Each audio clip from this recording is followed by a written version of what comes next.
larangan melakukan tayangan investigasi. Ya, benar ya. Itu ya betul. Ya, ya, itu benar. kedua ini bertolak belakang dengan era keterbukaan yang amanat informasi kita bisa terbuka, bisa bebas. Iya. Nah, ini dianggap membelenggu, mematikan demokrasi.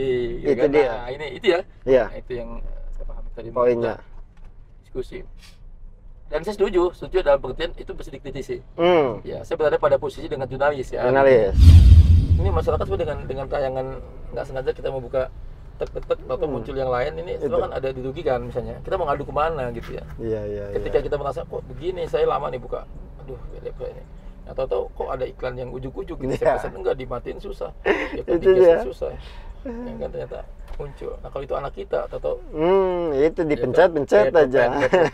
Pen, klik yang muncul jutaan misalnya. Atau Luna Maya.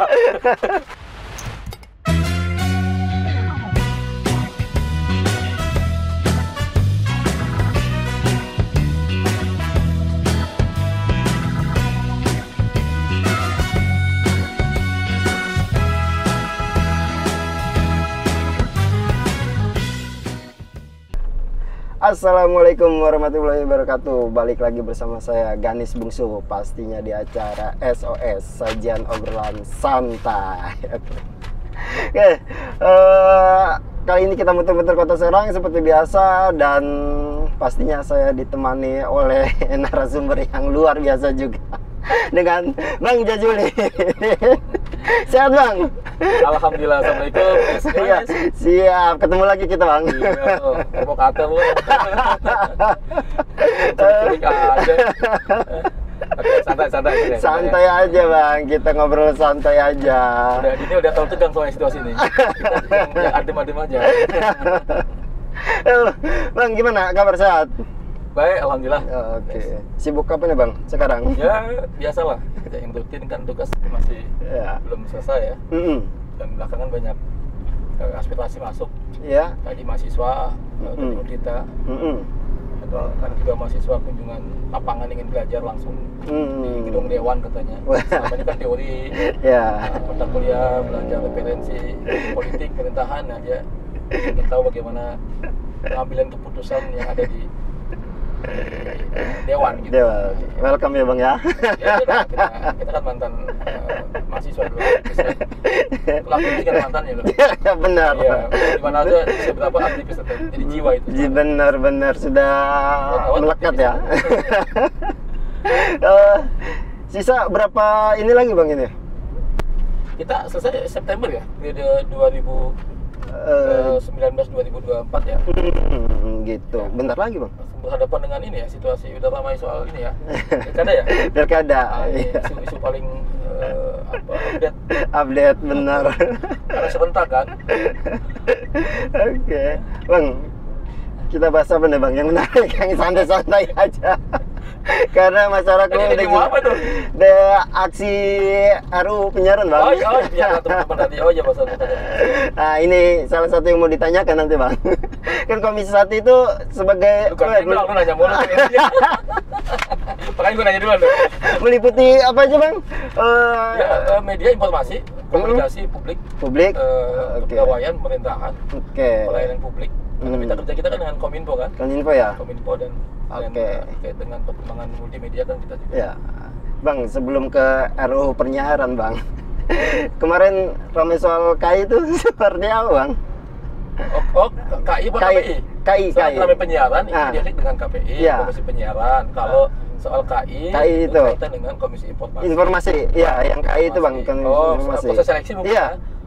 Ya, kita sesuai dengan aturan ya, tahapan-tahapan memang dewan itu kan punya otoritas sesuai peraturan perundang-undangan untuk melakukan uji kepatutan, uji kelayakan dengan tahapan-tahapan yang sudah diatur oleh baik undang-undang maupun PKI. Kemudian saya nggak tahu bagian yang lama yang mana gitu ya. Karena kalau yang lama itu mendesak supaya cepat, ketika kita percepat, ya kan sudah percepatan, sudah proses. Jadi kita tertib administrasi, mekanisme, gitu, introspeksi, banyaknya masukan-masukan. Kemudian kita juga pelajari bagaimana substansi dari proses uji kepatutan ini, sehingga nanti memang ujungnya adalah kan 5 orang ya, komisioner 5 orang, ada ketentuan di situ diumumkan nanti 10 ya, 10. Kemudian nanti cadangan 5 lah biasa itu. Nah selesai itu, karena ini menyangkut manusia, menyangkut orang, ya ini mungkin bisa saja ada kepentingan. Kan tapi kita ingin tertib dalam mekanisme yang diatur oleh perundang-undangan ya. Dewan AKD-nya adalah Komisi 1. Artinya Dewan sebagai lembaga legislatif itu kan teknis operasionalisasi keputusan-keputusannya itu dilaksanakan oleh AKD. AKD terkait dengan soal rekrutmen dan seleksi fit and proper test ini kan oleh Komisi 1 kebetulan kita proses lah. Cuman ada agak dikesani lama, sebenarnya nggak lama, tahapan itu sudah diatur ya. Tahapan sekarang tahapannya sampai udah selesai. Kalau di mekanisme di Komisi udah selesai. Udah selesai. Udah fit and proper test, udah penilaian, udah dialog, udah uji tanggapan masyarakat, kemudian juga udah musyawarah, ada pemilihan gitu, lalu udah ada hasilnya, ada berita acaranya, ada absensinya, ada notulensinya, kemudian sudah disampaikan pada pimpinan. Sejak kapan pimpinan? Karena Ombudsman juga sempat bersuara juga ya Bang? Gimana? Ombudsman sempat bersuara juga kan? Ya suara saya nggak tahu jelas, nggak ada surat, nggak ada undangan, nggak ada klarifikasi, nggak ada. Ya kalau media memuat itu kan ya biasa mekanisme kan, jadi nggak ada. Belakangan teman saya yang artinya ada yang laporkan ke Komnas HAM apa relevansinya juga. Ya saya cek ke teman-teman di Komnas HAM, ya nggak relevan juga, nggak relevan, dan memang kita harus introspeksi juga, mungkin ada karena ini lembaga publik menyangkut pelayanan, mungkin ada hal-hal yang memang perlu diakselerasi, diselesaikan atau percepat sambil kita uji nih yang menjadi agenda pembahasan dan respon publik atau akademisi media ini kan terkait dengan substansi apakah masih relevan, apakah lembaga ini supaya bisa kita optimalkan terus, kemudian apa sih nggak terbuka sekarang gitu benar. Kemudian apa sih soal program masyarakat pemerintah, apa sih soal untuk menjawab kebutuhan publik, apakah juga masih mampu mengakomodir apa menjadi kepentingan masyarakat yang mengadukan sengketa publik, apakah juga masyarakat selama ini kritis atau punya daya, punya respon terhadap ketimpangan atau keterhambatan ketertutupan informasi lalu langsung melaporkan. Itu juga perlu kita ukur juga itu sebagai sebuah catatan ya. Jadi bukan sekedar soal siapa orangnya, kapan pelantikan, itu kan teknis banget ya. Benar. Kita juga harus ada substansi yang harus kita buka ya. Tapi udah clear ya Bang ya? Kalau mekanisme udah, mungkin ada catatan, nanti kan ada banyak masukan-masukan ya. Kan selalu dinamis itu. Ya, tapi kalau versi Komisi 1 gitu. Komisi 1 mekanismenya sudah tinggal nanti setelah administratif sudah akan ke pimpinan, nanti pimpinan mungkin ada catatan-catatan yang perlu didiskusikan. Oke, gitu. Tinggal tunggu aja Bang ya.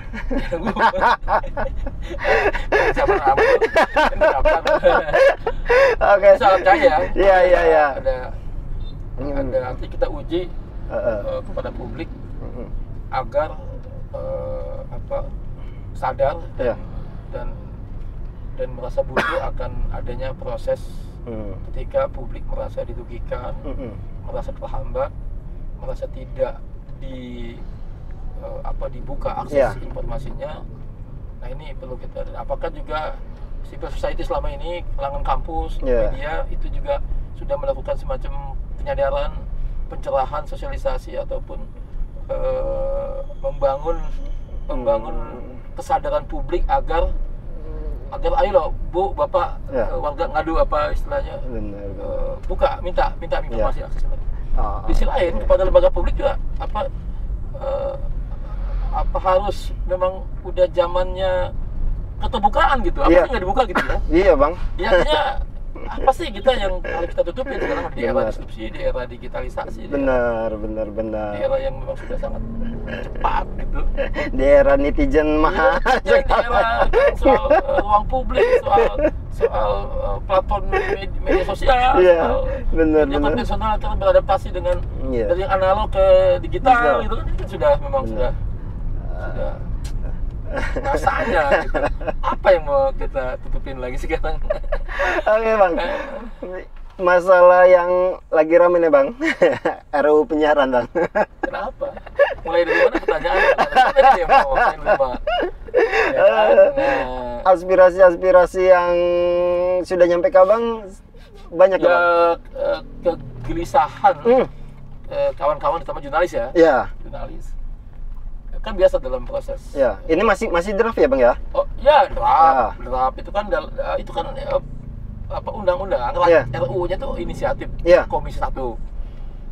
Ya, Komisi 1 kemudian itu dalam rangka merespon perkembangan di era disrupsi, di era digital, di era yang terbuka kaitan dengan teknologi informasi, kaitan dengan ruang publik, kaitan dengan perubahan perilaku manusia akibat dari platform media sosial yang sangat yang mungkin crowded ya, dalam tanda kutip ya, ramai, crowded, kemudian juga berseliweran gitu, konten-konten macam-macam lah. Nah, ini mungkin kelihatannya motivasinya itu untuk menata regulasi. Cuman bagi jurnalis kelihatannya mungkin ada klausul yang dinilai prinsip untuk direvisi apa dihilangkan atau perlu dievaluasi gitu ya. Dari draft itu bakal menghambat juga ya Bang ya, apa pasal 50B ayat 2 apa yang saya itu ya, dalam draft itu ya, draftnya kan ada versi draft, ada 3 versi katanya tuh. Benar. Nah itu hal prinsipnya adalah terkait dengan larangan melakukan tayangan investigasi. Ya, benar ya. Itu ya betul. Nah, itu benar. Kedua ini bertolak belakang dengan era keterbukaan yang amanat informasi kita bisa terbuka, bisa bebas. Nah, ini dianggap membelenggu, mematikan demokrasi. Itu dia. Nah, itu ya. Nah, itu yang saya pahami tadi. Poinnya. Diskusi. Dan saya setuju dalam pengertian itu bisa dikritisi. Ya, saya berada pada posisi dengan jurnalis ya. Hari ini bahwa itu perlu kita tunda, perlu kita dalami, perlu diajak bicara lagi. Ya, baik Dewan Pers, baik jurnalis melalui asosiasi-asosiasi. Benar. Jurnalis. Ada banyak soalnya. Ya, banyak sekali dari PWI, dari Pokja di daerah-daerah kan, kemudian juga ICTI, kemudian juga Haji segala macam lah itu ya. Itu harus diajak. Tapi juga jangan seperti pemadam kebakaran juga, artinya pas sudah begini baru ramai gitu kan. Memang ada substansi yang harus kita. Ini kayaknya kolektif ya. Ini kayaknya udah janjian nih demo. Aksi. Kayaknya kita janjian nih demo ini. Karena kayaknya demo se-Indonesia kayaknya nih. Ya, lebih aksi se-Indonesia. Bagus kan solidaritas ya. Iya. Ada substansi yang direspon, dikritik oleh kawan-kawan. Ini kan aspirasi dan kita terus. Berarti dari Abang sendiri pun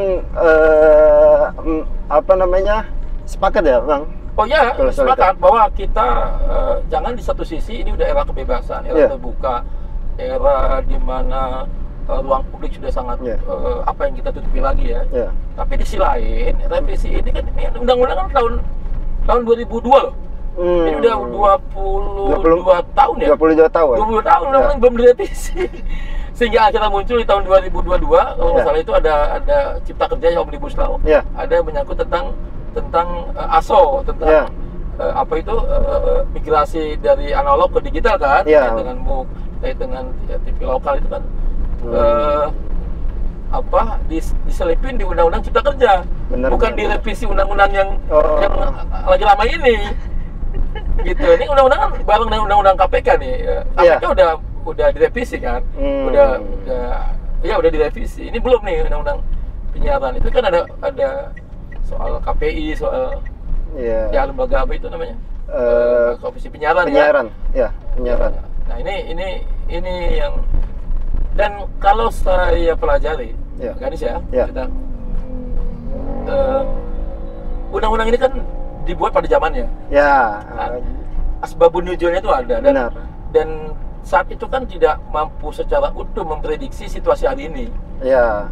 Sosiologis hari ini dan kondisi sosiologis saat undang-undang dibuat kan memang mungkin filosofisnya sama, yuridisnya sama, tapi sosiologisnya kan berbeda. Ya, karena siapa yang menduga kita sekarang platform digital media, kan? Pesat banget bang. Pesat begini kan? Ya, benar. Karena itu mesti direspon. Ya. Ini dunia udah banyak banget perubahan. Iya, benar. Karena udah disrupsi udah cepat, digitalisasi. Ya. Apa sebab mesin?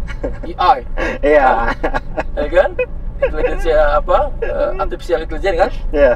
Nah, itu perlu direspon. Iya. Jangan orang udah pakai mobil matic, kita masih manual gitu loh.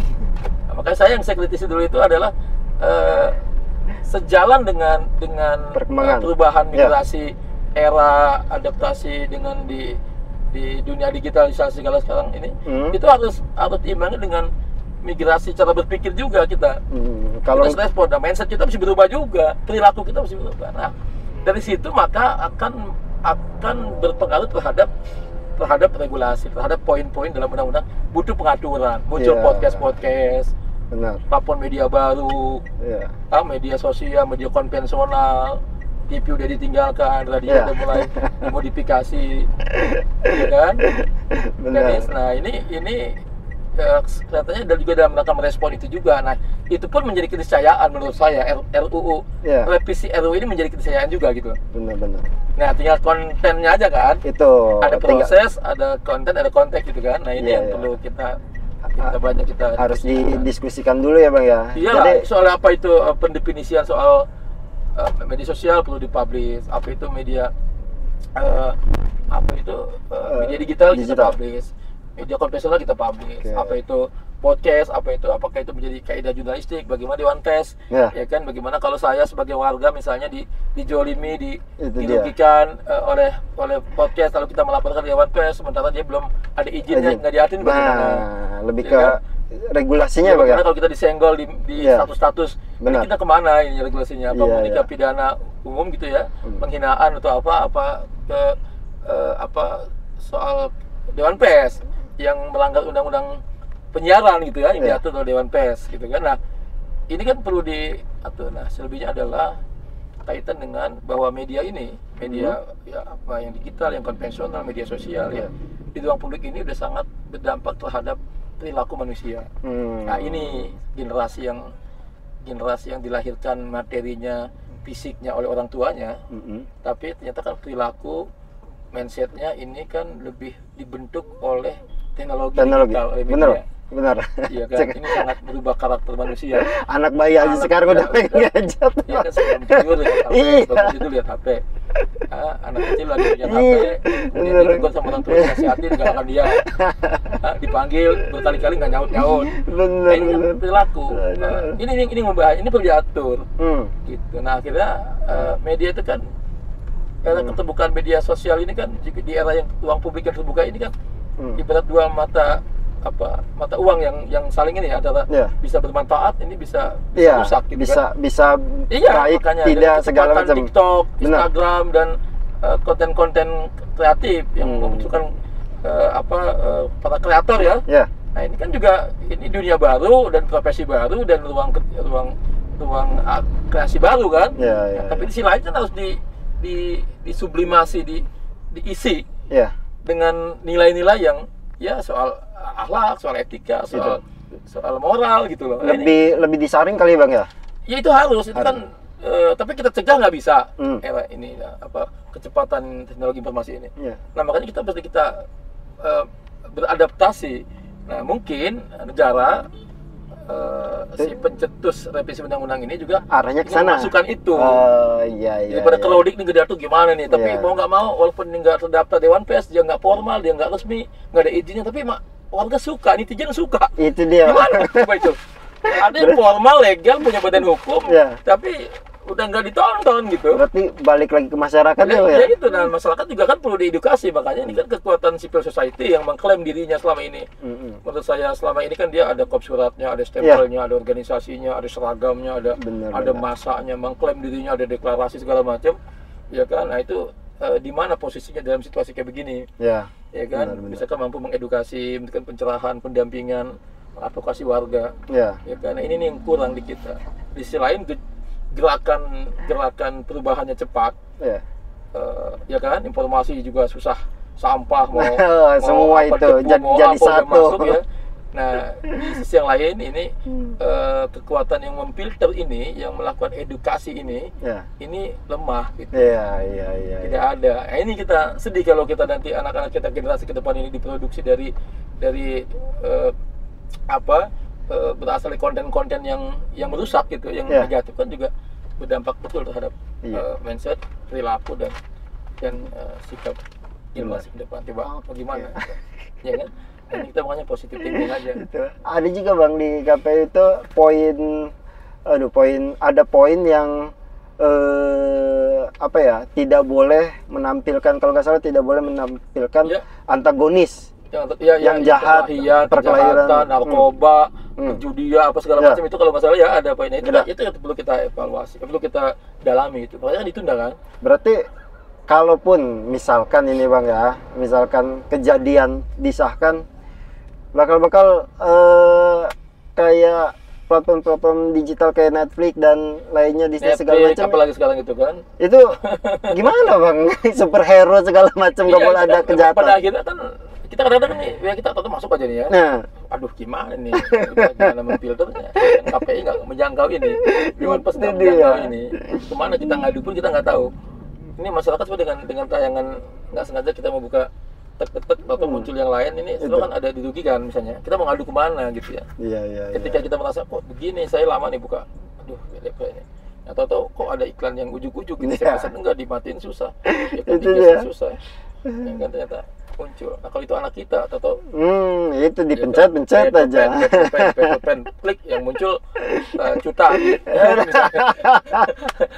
atau Luna Maya. Ya ini harus banyak pihak harus sadarkan diri untuk hadir dalam ruang publik ini, di tengah polemik-polemik ini. Ya kita di mana posisi saya kan selama ini di posisi untuk menjaga efek ya, jadi nggak ke hulu tapi hilirnya nih. Ya jangan sampai ini, karena nggak bisa cegah, anak megang handphone tuh nggak bisa cegah sekarang. Bener Bang, udah nggak bisa cegah. Yang ada tantrum. Nah itu. Sampai ada, Abang pernah dengar berita nggak di daerah Jawa apa daerah mana gitu, yang HP anaknya dijual sama ibunya depresi. Tuh kan? Itu sampai rame Bang. Salah satu contoh yang dialami oleh warga kita itu. Itu dia. Jadi udah HP tuh udah kayak kewajiban mereka punya gitu Bang. Kita punya.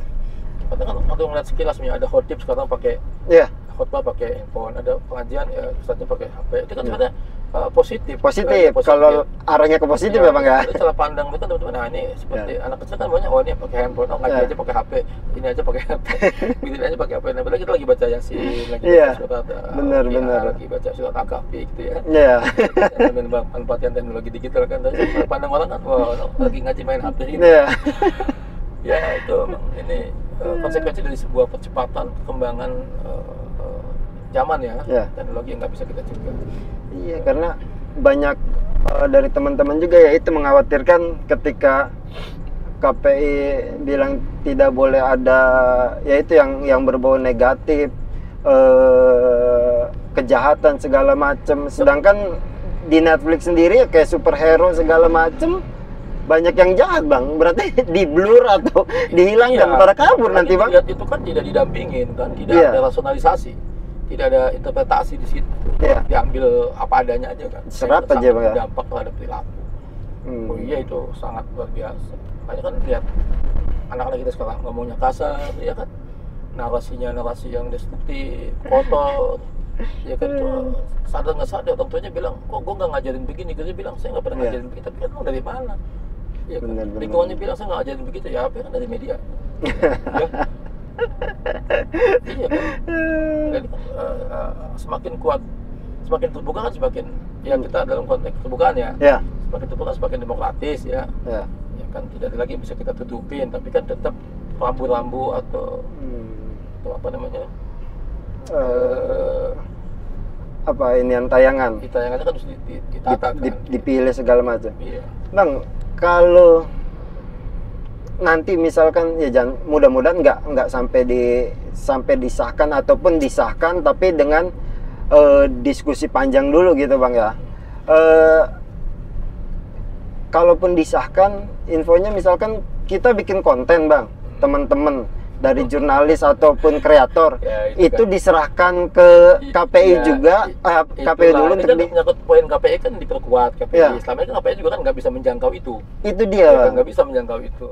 Nah, makanya akan ada penguatan KPI, di mana ada penguatan Dewan Pers, ada penguatan, bahkan ada isu ya, ada klausul, ada media komisi medsos ya, komisi media sosial yang akan menjadi lalu lintas pergerakan informasi konten. Nah, itu kita nggak bisa cegah lah, soal konten kan ada medianya, pasti ada konten. Bener. Nah, konten itu kan bisa kanan kiri, bisa positif negatif, bisa hitam putih kan. Nah, kita ingin konten ya yang positif dong ya.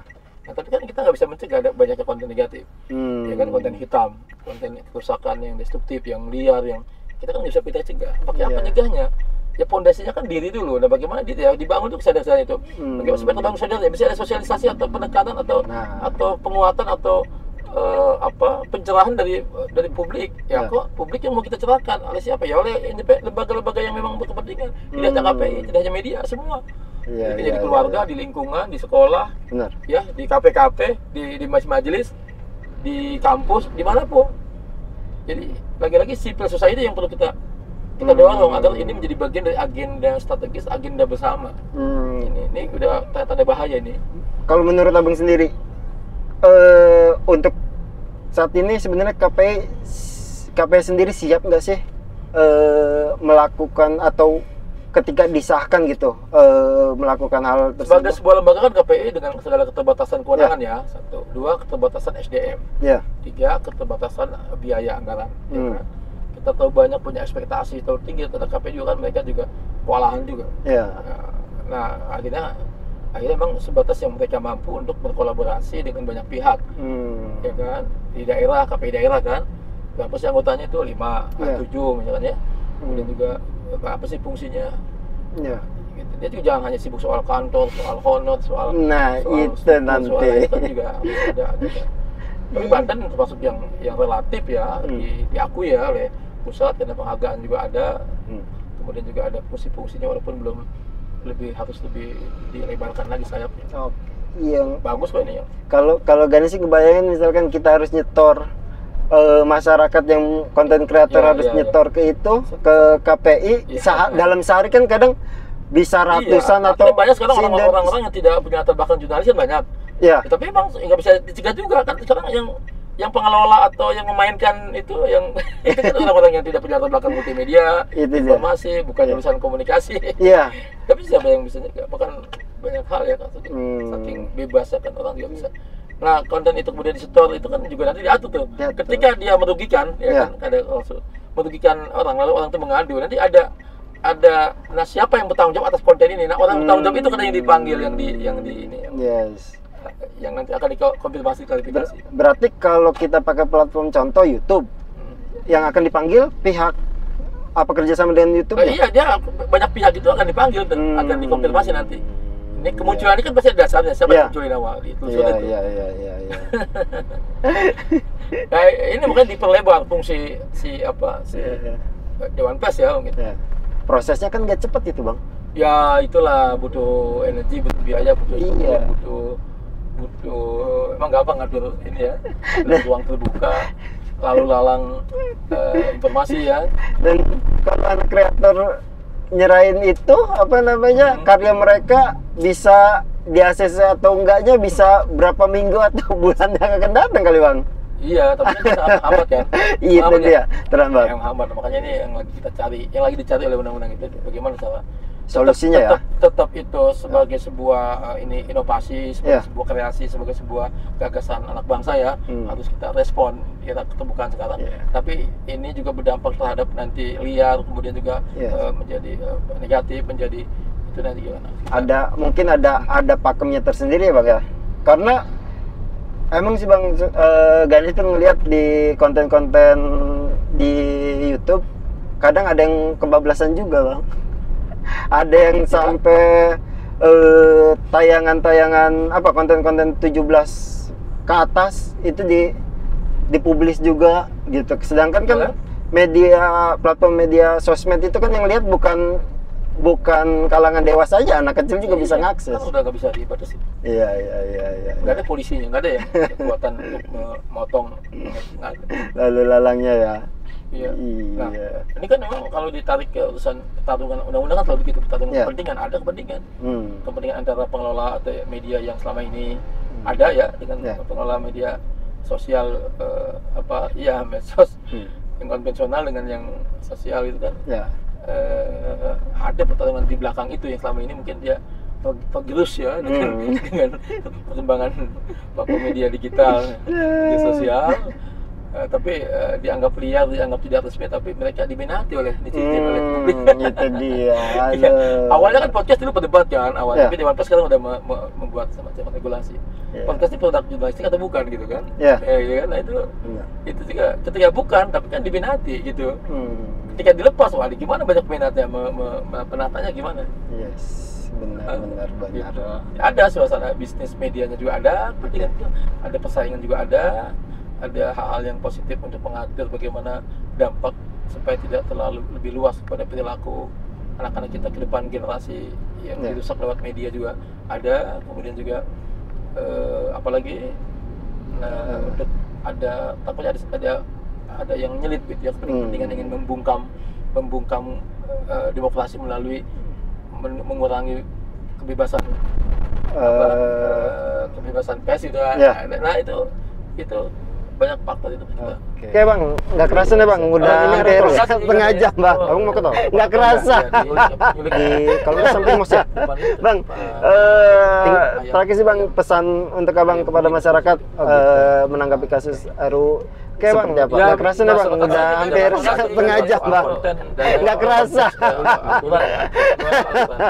Bang, terakhir sih bang, pesan untuk abang kepada masyarakat menanggapi kasus RUU seperti apa? Masyarakat sih jangan kita ajak berdebat soal konten dan konteks aturan ya, berdebat soal aturan banyak konten yang sangat bebas ini jadi bagian daripada kita ingatkan bahwa ini daripada kebebasan informasi benar di media sosial, kita beradaptasi digital agar generasi ini yang sangat bebas ini jadi bagian yang larut sehingga nanti berdampak pada kita jaga mindset, mencegah ini udah nggak ritual mereka, kita beradaptasi agar generasi hari ini destruktif ya, terjerumus larut sehingga nanti berdampak pada perilaku, mindset, aspek ini kan aspek spiritual mereka. Kan nggak mau terjadi generasi kasar. Mantap. Jadi masuk ke situ juga kayak Berarti untuk terakhir, penegasan terakhir kalau soal investigasi tadi untuk dihilangkan, nggak setuju. Oke, kalau gitu.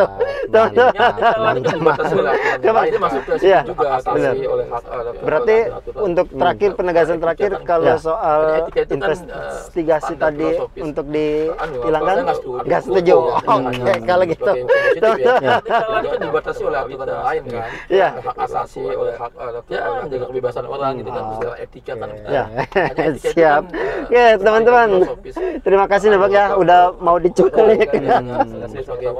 Oke teman-teman, terima kasih yang udah nonton dan jangan lupa terus saksikan program kita SOS Sajian Obrol Santai di Oke teman-teman, terima kasih nih bang ya udah mau diculik. Oke.